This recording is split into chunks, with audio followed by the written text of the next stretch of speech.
चिराग पासवान कितना और लालची हो सकता है? विचारों से समझौता की बात हो रही है। नहीं, ये लालच की बात होगी। आप सोच रहे हैं मैं कहां से आया हूं।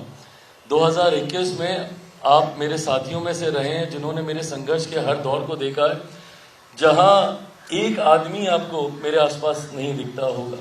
संभवतः कहीं कार्यक्रम करना है तो 10 लोग कहां से आएंगे, कौन उस व्यवस्था को तैयार करेगा? ये मुट्ठी भर लोग जो हमारे साथ थे वो इन चीजों को ऑर्गेनाइज करने का काम करते थे। ऐसे में 2024 में अकेले सांसद की पार्टी, और जिसकी पार्टी को 2021 में तोड़ दिया गया था, उसे घर परिवार से निकाल दिया गया था, उस अकेले सांसद पे मेरे प्रधानमंत्री ने विश्वास करके 5 सीटें लड़ने के लिए दी।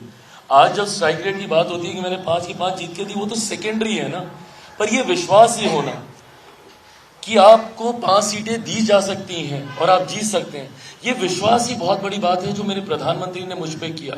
उसके बाद उनके विश्वास पे मैं खरा उतरा, वो सेकेंडरी था। 5 सांसद मेरे जीते, एक सांसद वाली पार्टी के। 0 में एक विधायक बोलने लगा था, बट जो जीते भी थे वो भी दूसरी तरफ चले गए थे। तो 0 विधायक वाली पार्टी को 29 सीटें दे दी जाती हैं चुनाव लड़ने के लिए। उसमें से हम 19 जीत के आते हैं तब, जबकि निरंतरता में ये नैरेटिव सेट किया जा रहा था कि सारी हारने वाली सीटें दी गई हैं। दहाई का आंकड़ा भी चिराग पासवान की पार्टी पार नहीं कर पाएगी। एंड जो कि इनोवेट डाटा के हिसाब से देखें तो सही भी था। 29 में से 26 हारी हुई सीटों पर मेरे प्रत्याशी चुनाव लड़ रहे थे। बट उसके बावजूद ये विश्वास होना गठबंधन का कि आपको 29 सीटें दी जा सकती हैं और आप उसमें से 19 आप जीत कर आते हैं। 2 मंत्रियों को पहले उसमें शपथ भी दिलवा दी जाती है।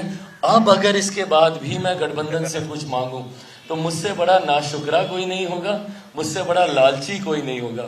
इसके बाद भी अगर मैं मलाल रखूंगा किसी तरीके से तो फिर मुझे खुशियों को मनाना नहीं आता होगा। तो ऐसे में जितना मिला है, मैं मानता हूं कि ये मेरे पिता के आशीर्वाद से हम लोग यहां तक पहुंचे हैं, तो मलाल कतई किसी बात नहीं।